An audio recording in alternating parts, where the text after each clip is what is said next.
I think UGC is almost more lucrative than influencing because you're not relying on like instability inside social media. With UGC, again, because your content is not being posted directly on your page, certain types of collaborations that you can get are so much more expanded because you're not really looking at like organic growth or these numbers or likes or followers or something like that. You're purely basing your videos performances on like the amount of sales that you can make. And again, it's not commission. Like you've done the work, they've paid you however much it performs. Like that's just how it's going to be.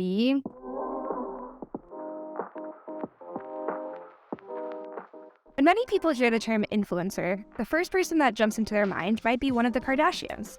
But the truth is that today, anyone can create content, and many people are doing just that and making a living doing it. There are so many different journeys that people take to get there. Some of these happen kind of by accident, when people share the things they love with the world and they wake up one day with an audience who just can't wait to hear more. But this podcast isn't about how to get rich as a creator. Instead, this podcast is all about getting started. Cheers to getting started.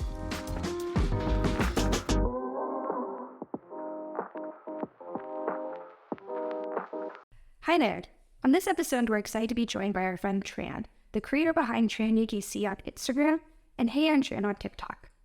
Tran has a really interesting story of how she got into creating user-generated content for brands by way of starting her own brand.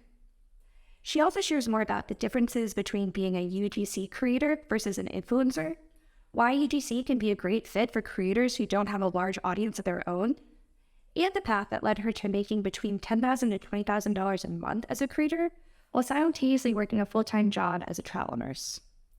One of the things I appreciated most about our conversation with Tran was how grounded she was. And I also enjoyed talking with her about the impact that she hopes to have of her content, which includes changing the face of consumerism for the better.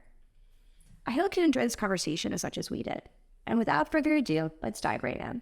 So we typically like to get started with just like a few like warm-up questions just to kind of get things flowing. And then, but yeah, I mean, maybe we'll start with an easy one, hopefully. What is your favorite food? Honestly, my favorite food is probably like a burrito. I just love Mexican food in general. I grew up in the Southwest, like Arizona, so I eat way more Mexican food than I do like my own traditional food, which is Vietnamese food. And the nice thing is you can just literally throw anything and everything into a tortilla and like it's good to go. That's awesome. And are you still based in the Southwest or Phoenix? Is that right? Yeah, I'm in Phoenix, Arizona. That's awesome. I spent like about a month like post-pandemic in Santa Fe, New Mexico, and we were going to go up to Phoenix, but ended up having to turn around. But would love to get there someday for sure. You know what? There's so many cool places in Arizona, but Phoenix is not it. If you really like nature and hikes and mountains and really interesting like geological stuff, then Arizona is definitely the place to go. But Phoenix is not really somewhere I would suggest stopping at unless you just want to like party it up in Scottsdale or something. If you could travel anywhere in the world, where would you want to go? I have like a huge fascination with like ancient civilizations, and I've been to Mexico a couple of times. We flew into Merida, but there's basically a lot of really interesting like pyramids and like different artifacts and stuff like that related to the Mayan culture. There's this one area in the Yucatan, it's called Calakmul, and we kind of took a gander through, like we stayed there for a little bit, but I would love to explore the jungles there because there's a lot of pyramids that are preserved inside the jungle. And I would love to just be able to like walk through and kind of hear about their civilization. So Mexico is probably on the higher end of the list. Very nice. Yeah, I mean, maybe we can kind of dive into a little bit more about like your journey as a creator and kind of how you got started. Would love to hear a little bit about your pathway into UGC or just as a creator. Take that however you'd like. Okay, wow, sure. So I have been kind of like a creative my whole life. My family runs like a set of nail businesses, and when I was little I used to like make websites for them, do their like brick and mortar advertising, like everything. And I kind of was self-taught, but I wasn't really that interested in marketing or advertising. Um when the pandemic hit, there was like a huge influx of people starting their own businesses because everyone had so much time. And I think everyone wanted to kind of branch out from their like regular corporate 9 to 5. So I had a very quick stint doing like handmade polymer clay jewelry. It ran for about 2 years. So that was kind of the start of like full content creation, social media, because I was making my own product, but doing process videos, learned a lot about storytelling, learned a lot about community building. And I was more so on Instagram back when Reels was like really up and coming. And then TikTok was very little. I was just kind of like repurposing videos here and there. Um, I fell out of that business because I felt very conflicted with kind of like the more like pushing consumerism in ways I didn't necessarily agree with myself. Like I felt like it turned from me like making things that I really wanted to always constantly having to do drops, constantly being like, buy my stuff, like subliminally, you know? And I didn't really like that I was kind of turning into I don't know, like a toxic consumerist. Not to say that like you can't buy the things that you like, but I just didn't like how I was having to push it. And I stopped that. I'm also a travel nurse, so I do like full-time nursing. I started a new contract in Reno, Nevada, and I went there 2 weeks early. I didn't really know anybody there. I didn't have any friends really. So I was like, I'm here for 2 weeks. Like, maybe I should just start a new hobby. And I watched a TikTok video, a couple of TikTok videos. That was kind of the time when UGC was being introduced as kind of like a mainstream source of income for content creators. So I realized I had all this skill set about iPhone videography, storytelling, marketing that I could use for UGC. And I started in July, maybe like June or July of last year, 2022. And it's kind of just taken off ever since. So here now. That's awesome. That's great. And for somebody, I know this is a very basic question, but for somebody not familiar with UGC, would be curious to hear, one, what is the acronym for? And then two, like what would be your definition? Totally. So UGC, just kind of on like a basic term, it's user generated content. It's basically content that real customers have. So anything that's like a testimonial, a review, any video that anybody makes on social media where they're just talking about a product they really like, regardless of whether or not they're getting paid to do that video, is considered UGC.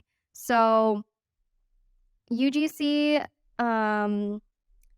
is basically like UGC as a career, I should say, is you making videos for the brand as a user of their product. And now instead of you just posting it because you really like it, you're pitching to brands or brands are reaching out to you and you're just getting paid for your honest word. Obviously, there are some other components that go into the direct response marketing formula that helps to convert certain viewers or convert certain like metrics. But yeah, I would say like the general definition, something really easy to absorb is like influencer marketing without having to actually post it on your social media. It's all on the brand side. You mentioned that there was the TikTok that you saw that was telling you about UGC that kind of got the ball rolling for you. Has there been a lot of other content or other content creators that you've relied on for learning more about doing UGC that really helped you get going? Or have you largely felt like you were navigating the landscape on your own? Yeah, totally. So the person who introduced my understanding of UGC, her name is at UGC Ange on TikTok. I would say she's one of the original UGC educators on TikTok. So UGC Ange is one of them. I would consider the original educator of UGC. She made a couple videos introducing what it was. It seemed like a very lucrative idea because she said she made like $3,000 in one day or something crazy. And I ended up doing more research. I still, from time to time, go through her page and kind of get more information on what's the current market like and if other creators are experiencing certain, like, barriers of entry or anything like that. But after I think like a month or two of research, I felt like a lot of it was just on the job training. So I learned a lot of it just by doing the actual work, actually negotiating with these brands, talking with these brands. But there's so much free information on TikTok that there's no way you just can't look through it. If you have any sort of question, I didn't buy any course. There wasn't really any courses out when I started. And I already felt like I had some expertise on the creation side before. So a lot of it was just navigating brand deals and stuff like that. There's also another creator. Her name is Kelly. She's at UGC Social on TikTok as well. And I really look forward to seeing her content because she has a very unique view from the brand side. She's also a creative director. She's been doing UGC for the past like 5 or 6 years. And she also does UGC as a creator part time, and she makes like 6 figures. So I think it's really interesting to kind of get that view from both sides as the creator and an educator versus someone who has like brand expertise as well. Yeah, when you were getting started there and you were just you had watched this content and it was telling you a lot about UGC and you decided, all right, the on the job training it was time to get going. What were some of the fears or reservations that you had? Like, were you nervous about anything that a hurdle you had to get over to really get into it? To be honest, I wasn't really that afraid. I feel like I am like a master of none. I have all these weird hobbies and I dabble into everything very like head on. Um and you know what? I probably have some sort of like addictive personality where I just like go really all in. The nice thing is that I wasn't relying on UGC as my main source of income. It was supposed to just be like a side hobby. I already had nursing on the side. So I was like, I fail if I get any rejection, it's not really going to detriment me financially. Like I'll just stop or I'll bounce back and try to re-troubleshoot or something like that. But I did initially find the hardest part was understanding how to get brand deals that paid more. A lot of it was a lot of gifted. And I feel like a big barrier was trying to understand like if brands understood what UGC was, or if they just thought of me as an influencer, if there was some sort of different expectations inside the collaboration that I kind of had trouble navigating at first. Yeah, for sure. That makes sense. And one question that I had there is that I feel like probably a lot of people like do get confused on the difference between UGC and influencers. And so would love to hear a little bit more from your perspective about how the two differ and maybe how brands, utilize them in different ways. Yeah, totally. So I think the bigger brands, more established brands that are very clearly understanding of social media marketing, they understand the difference of UGC and influencing. So, influencing is you have a figure that has a lot of following, they have influence, and they have their own audience with a specific type of niche that would be marketable for certain products. So, these brands will reach out to these very specific people, asking them to post on their own social media. And the thing here is the main idea is to redirect their target audience into a product that could be suited for this target audience. And obviously people buy from people. People don't buy just things randomly. We are way more convinced if it's given some sort of authenticity or personality behind it. And so I think that's why brands really love influencing because, you know, it can be really effective. You can make a lot of sales. UGC, it is a little bit more, I would say, organic. You're not necessarily using someone with a lot of influence, but you're using someone who seems like a regular user. So someone just part of their own community. So now instead of having to redirect a whole nother audience from somebody else, you are targeting your own community and also people who are just having to pass by on your page or your ads or something like that. You can build new community that way, and you can also convert, passerbys into more of like a loyal following. Um, that's kind of the difference. And again, UGC, you don't post on your own social media. The brands are posting it on their social media, or they're just doing it on the back end and posting ads and stuff like that using your likeness and your scripts and your face and your voice and all that stuff. That makes a lot of sense. The other thing that you said that kind of was interesting to me is that when you were first starting out, you found like you were kind of in this for a while just in that gifted kind of range where a lot of the ways that brands wanted to work with you is through like gifted collaborations. Can you talk? I feel like that's something that we've heard mostly from folks who are more kind of on the influencing side, but maybe it's consistent across the board. But I guess my question is how did you bridge that, or how did you level up in terms of starting to work with brands and moving beyond that gifted sort of level? Yeah, totally. So I do have to preface, like, it wasn't super difficult for me to get my first paid collaboration. I got my first paid collaboration within 24 hours of posting like my UGC portfolio. But a lot of it afterwards, yes, was gifted offers or certain inbounds were not really for paid. Um, I think what really set the difference was one, I started building a personal brand on TikTok as someone who was sharing her UGC journey, but also giving tips and tricks on how to navigate a UGC career in kind of like a new space. Um, Along with that, I was posting some UGC examples or breaking down and analyzing my own videos. And as I was getting more collaborations, gifted or not, I was just adding that onto my portfolio. Like, you can't really pitch something, like, you can't convince somebody that you can create high converting content for them unless you can truly execute it. And the only way they can see that is by looking through your stuff of things that you've actually done. So you have to kind of, I had to accept a lot of gifted collaborations at first or very low paying ones just because I knew that once I got past the barrier of understanding how to create content and just having more content up, that it was going to make all the difference for me. And it really did. And again, like having a personal brand on TikTok, it's basically you're just having a resume for all eyes to see. So even though I was posting content for other creators, some brands would go on there and they would kind of see like my UGC tag or something like that. They're like, wait, actually, she does this type of work. Maybe I'll reach out to her. If she's, teaching about it or she's educating about it, then clearly she has some sort of expertise that she can provide for us.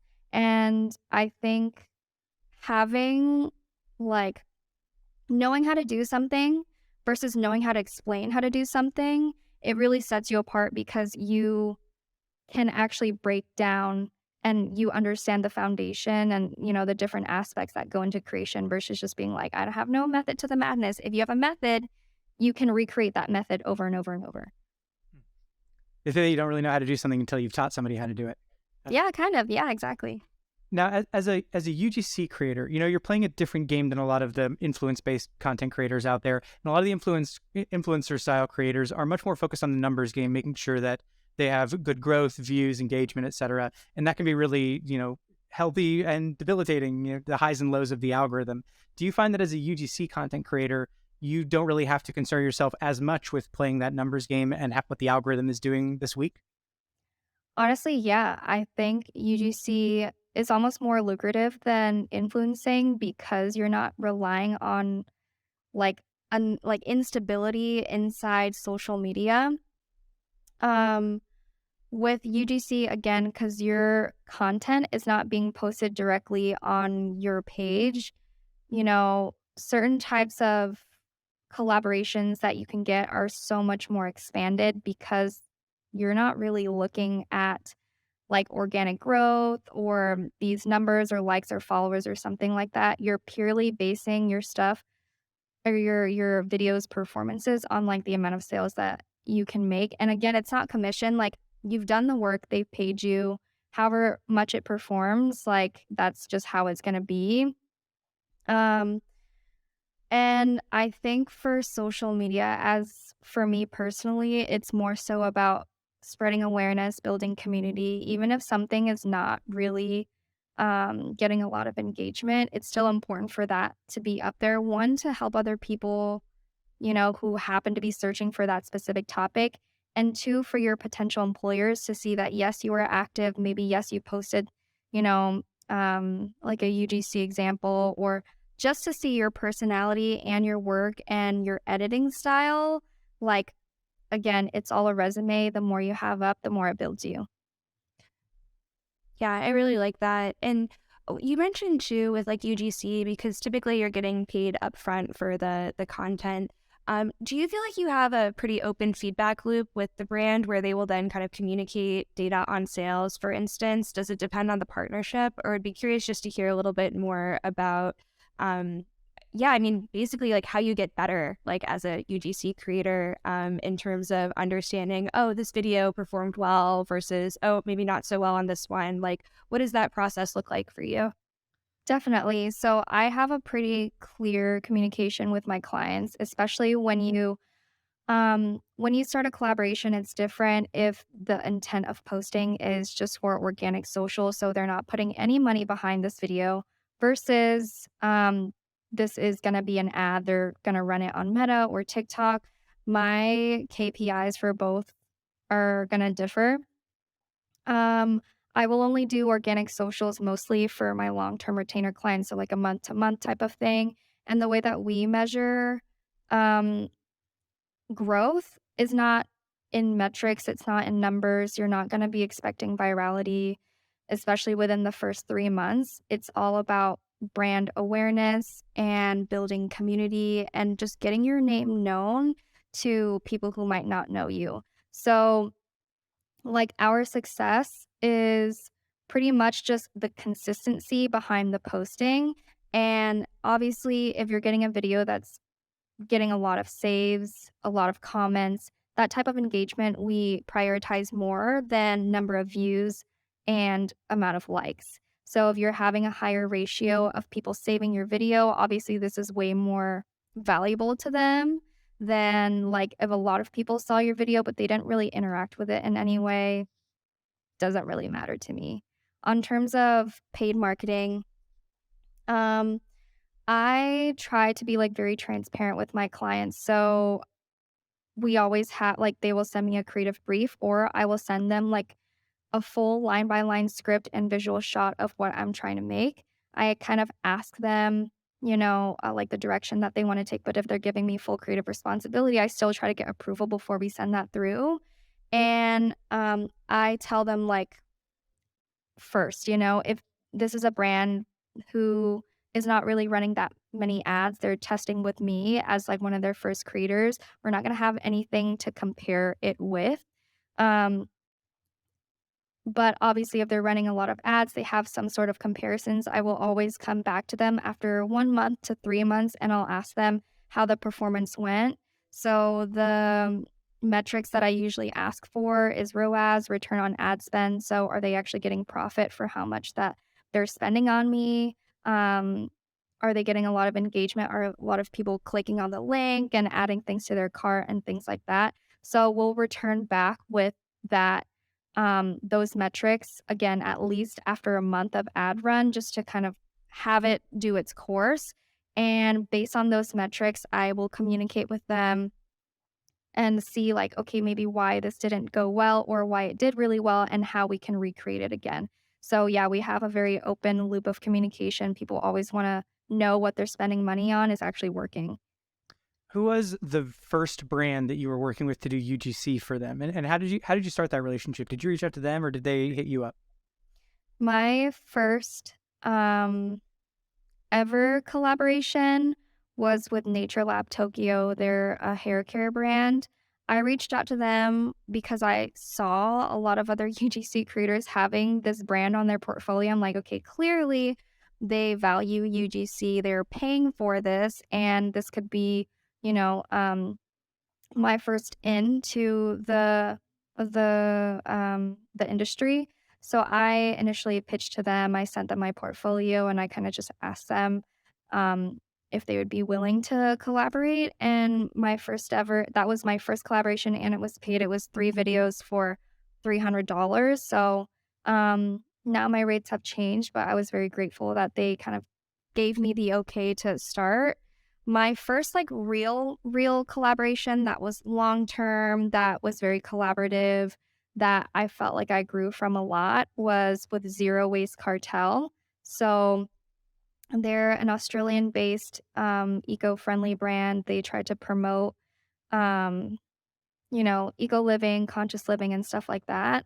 I actually reached out to him through Twitter. So the CEO of this company, was constantly talking about UGC specifically. He was giving UGC tips, like, from the brand side. He was putting out things looking for UGC creators, and I just slid into his DMs. I didn't even pitch myself. I just said, "Hey, like, as someone who, like, is an actual consumer of this zero waste, eco-friendly stuff, like, I have maybe a couple product suggestions that you could maybe add onto your website, like, that might be really helpful for people, because obviously, if you're buying from stuff, you don't wanna hop from place to place.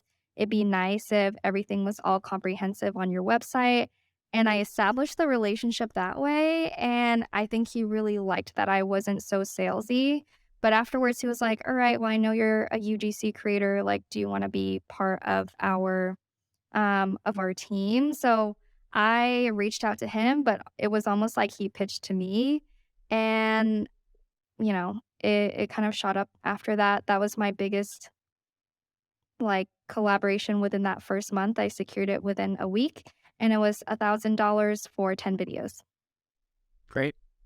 So, and are you comfortable sharing like what you're making today, like what your rates are and like, what on average each month you're making or you're pulling in as a UGC creator? Sure. So I started out doing, I would say like $3,000 to $5,000 part time. This is not including my nursing income. My rates initially started out at $150 per video. Obviously, that's a base rate, so you can tack on different things like raw footage and hooks and stuff like that. Now my base rates are probably double or three times that. I will start at $400 base. And depending on what the brand needs, if they need multiple videos, if they need certain raw footage because they have like an in-house editing team, I will just tack on random things like that. I've also been combining, I guess, brand partnerships, so like certain influencing posts and UGC together. So it's really nice if you have, again, your own personal brand because you don't have to be exclusive to one or the other. You can do both influencing and UGC. Those ones typically pay $1,000 to even $3,000 per post on my page, and I'm very particular about like who I will accept like a influencer collab with just because I have like a certain type of audience. It's all content creator economy based. So if it's like beauty or fashion, I'm kind of it's not really for me. And the nice thing is tech or like SaaS type of like software as a service, like apps and AI and stuff like that, they always have a way bigger budget than all of these other um like niches would be, so it is kind of nice for that. But yeah, that's kind of my typical rate. Oh, and sorry, monthly, I would say I make at least $8,000, upwards of maybe $12,000.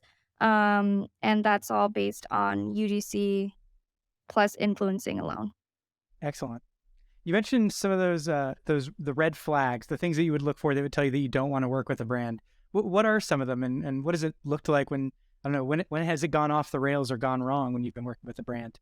Yeah, so I think I initially made a video about like the 3 red flags that I had, and I actually would change some of them now. So I work mostly on like a 50-50 payment system, 50% upfront, 50% upon final delivery.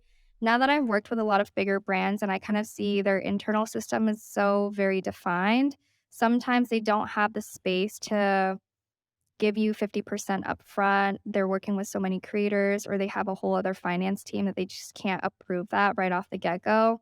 If So obviously, like, I'll be flexible to that. But I think a big red flag for me is response time and like the communication that's inside the email.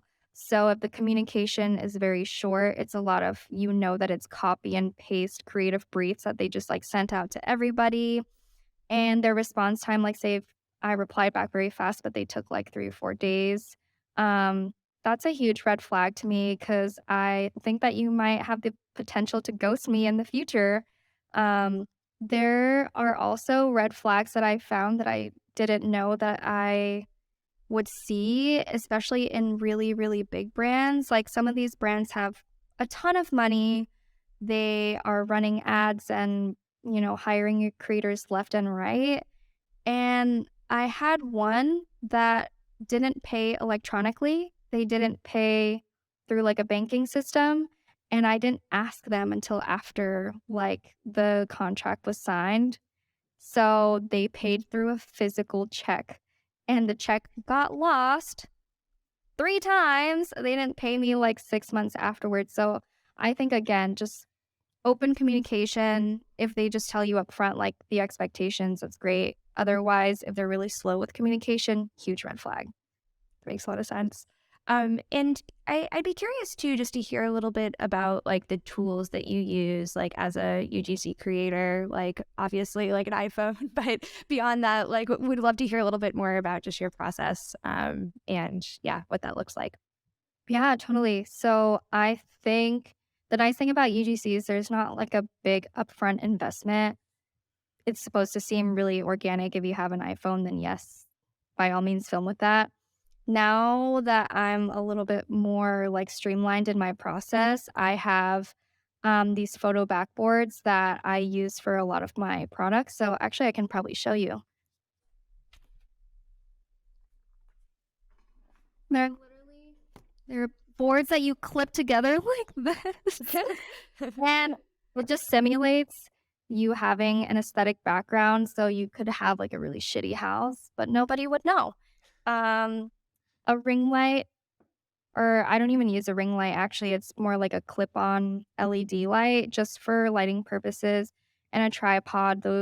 And also this mic that I'm using right here. So this I do for voiceovers. The rest is for just steady filming. Like you don't have anything shaky. You don't have to like hold up the phone like this. You just have a tripod. And I think those are honestly the four that you really only need. Everything else is just extra if you want to be extra, but totally not necessary. No, that's good to know. And like you mentioned a big piece too at the beginning was like around building up your portfolio. Was that something that you just did? Like, did you use any specific tools for that? Or like, what does that portfolio look like? Because I feel like, especially for UGC creators, that's a really important asset in terms of your communication with the brand. I would love to hear a little bit more about kind of how you went about building that and yeah, what that process was. Yeah, definitely. So my portfolio, I built it again based off of like a video that I saw from UGC and you can create like a free Canva portfolio. There's so many templates. So I was like, okay, this is really easy. Like I'll just, take a template and all that stuff. For the actual videos, I didn't have any equipment. I had just my phone and I had this like a kickstand phone case. And this was my tripod, so I couldn't shoot anything like super far away. I think my initial portfolio examples were so bad, but obviously good enough to kind of get the brand to see like my aesthetic and my scripting style and stuff like that.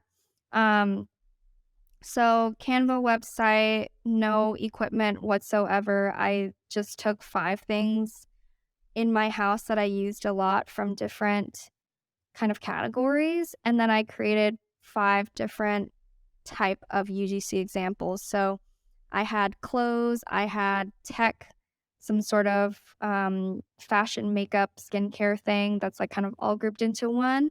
And then I had like a software app or something like that. So something from everything. It's like something from a different niche every time. Just to show that I can be well rounded. And then I created like a talking video, an unboxing video, a testimonial video, just different ways that you can possibly showcase a product, something to demonstrate its efficacy. And that's kind of how I started. I've changed it a lot since then. I was so anal about it. I changed it like once every week or something like that, just constantly updating it. But yeah. If you were talking to a friend who is interested in going into either influencing or UGC creation, and they're honestly sort of on the fence about it, what would you say to convince them? Like, what would you say is the biggest benefit of doing this UGC creation that you would tell them to encourage them to do it? hmm So I think social media is one of the easiest things to get into. The nice thing is, if you have a lot of good soft skills, so critical thinking, communication, um, you know, thoughtful process, you can do influencing in UGC. The hard skills, editing, scripting, things like that will all come later. And it's very, again, on the job, easy to do.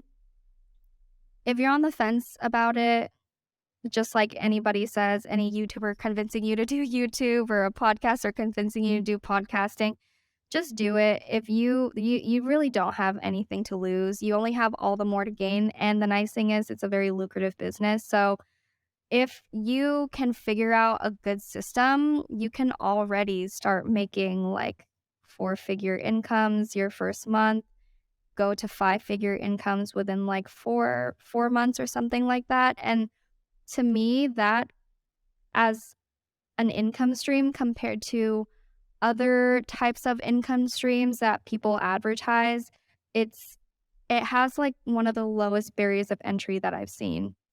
You don't need to have knowledge of, these e-com bros talking about all these random marketing jargon. You just need to have a product, like a product, be willing to talk on camera and post about the things that you like, and that's it. That's awesome.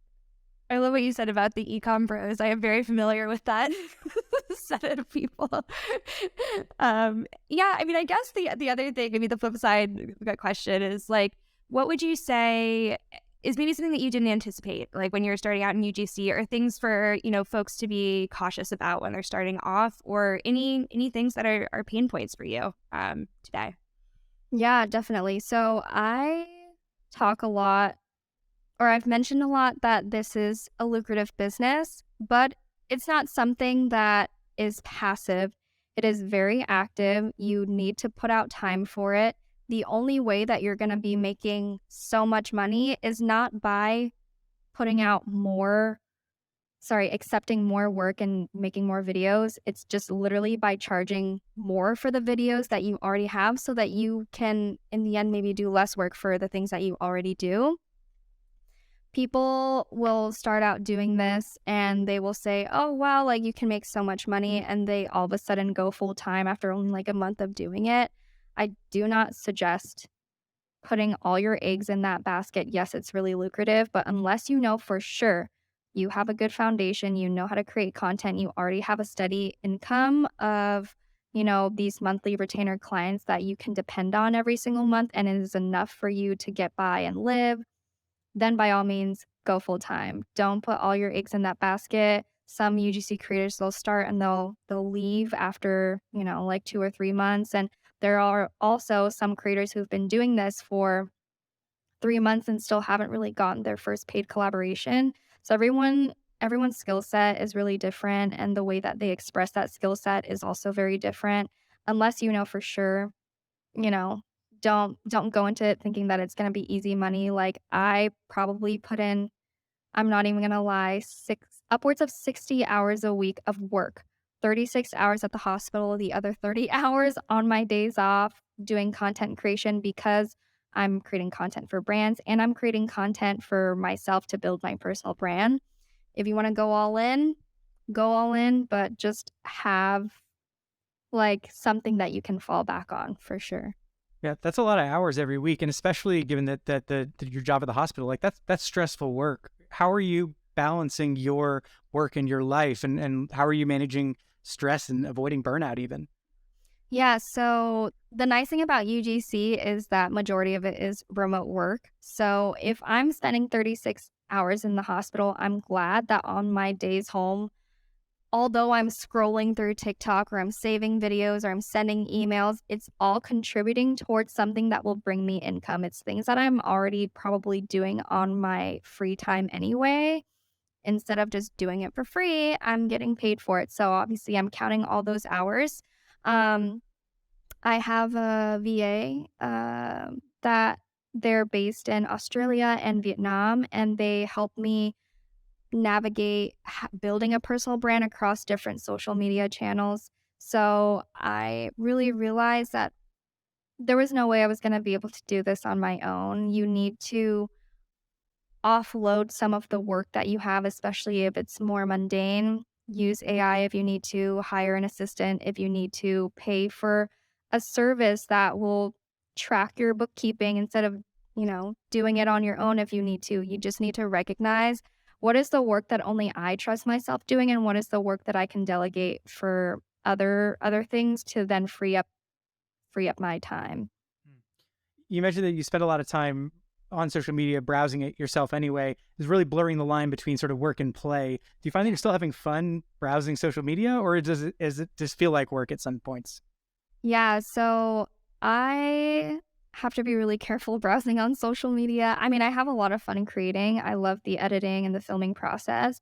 But when I was starting out, I was scrolling a lot on TikTok just to understand how to create videos and saving content ideas that I could put in my back pocket. But yes, that line definitely does get blurred. You find yourself just mindlessly scrolling. Maybe you're just saying that it's for work, but in reality, you don't know what's going to pop up.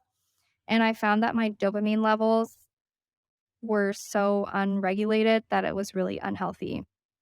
I never used to have any dips of or cravings, or I don't know if you can call it cravings, but when you just want to pick up your phone and you scroll and you get that dopamine boost.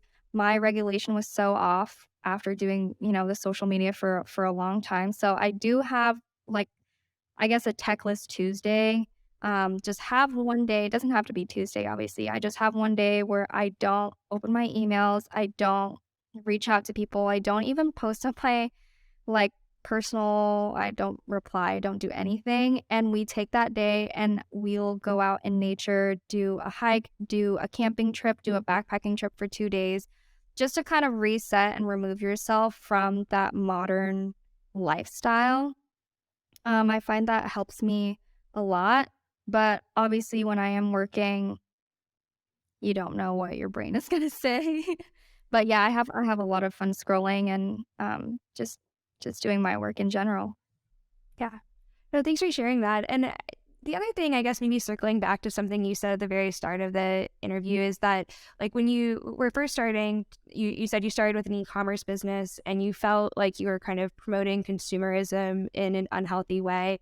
I could kind of see how UGC actually is an interesting alternative in that, you are kind of providing more like reviews of the brand and it's less sort of that I don't know. It's consumerism, but not so much, I guess, in a way. I'd be curious. I mean, it seems like you're very deliberate and thoughtful about like your work as well as the types of brands that you work with, as well as just kind of the nature of it all. Could you talk a little bit more about kind of how you strike that balance? I whether that's between like work-life balance or like finding meaning in the work. Bit of a convoluted question, but feel free to take that if that makes sense. Yeah.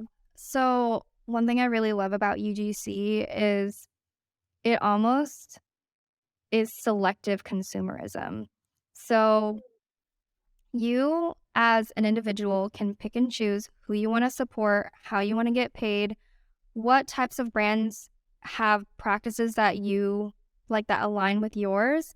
And now, not only are you supporting those brands, you're also purchasing already from those brands, or you're just getting sent free products from those brands. You can then choose to promote this brand that you align with. And I really love that aspect because I think it's hard for us, like, a lot of people, they hate this capitalist culture, they hate being in this society where they're always being pushed to buy, And maybe we don't change the system by deciding to leave the system. Maybe we change the system by being an internal player and changing it from the inside. So it really gives you the power as an individual, like more control over what you're promoting, because now you can really like you can push people to make different conscious buying efforts based on what you're saying. And I really, really love that. Whereas before, maybe I would just make things and sell them. And, it was my livelihood. So I didn't really have a choice. And now that I have livelihood, that I can choose what I'm choosing to promote and sell and market, it is way more gratifying for me in that way. I choose a lot of niches that I do kind of a deeper market research with them. So obviously when I was doing with Zero Waste Cartel, I really aligned with them because it was sustainability, environmentalism. I knew how they sourced. And I still do that audit with a lot of these other brands that I have. Obviously you need to know who you're working with. And I really like working with tech and SaaS and stuff too, because you're not promoting a physical product. You're promoting, I don't know, some type of software that can just make your day easier. So instead of having you clutter up space with some sort of physical product, okay, this is something that can be added to your daily workflow and really enhance your day to day. So again, I love that I can choose who I'm supporting and then get paid for it by doing what I would have done already. Yeah, I love that. Thanks for turning my kind of convoluted question into a really eloquent answer. Yeah, that is really, really cool way that you're kind of approaching that. Maybe like a question to kind of wrap up with is really like what your goals are like for your UGC business. Like, where do you plan to go from here? And yeah, I guess I'll leave it at that. Yeah, so when I first started, I never said that I was going to do full-time content creation. I just thought maybe, I don't know, you need to be realistic and this is just like a hobby. But actually, this is different than I envisioned it. And I think my long-term goal is to quit bedside nursing, go full-time with content creation. I don't really know the game plan of how that's going to look like, but I do want to emphasize more on the education side. So I don't only post things that help with UGC creators getting more brand deals, but also just content creators in general to create things that would retain their audience, would grow their social media, that they can apply to all facets of their content creation. Um, I think I'll probably end up not doing a master class, but starting some sort of TikTok series where I delve a little bit more deep into that. But in terms of the roadmap into what that's going to look like, I have no clue. I'm thinking that I will actually quit nursing and go all in for content creation come late October, November. And I think I'll just have to navigate what that's going to look like for me. Um, I don't know. I guess that's the only answer I have. It rules. Good luck. Thanks. Yeah, thanks so much for having me on the podcast. I'm really honored. I can't wait to kind of hear how everything comes together.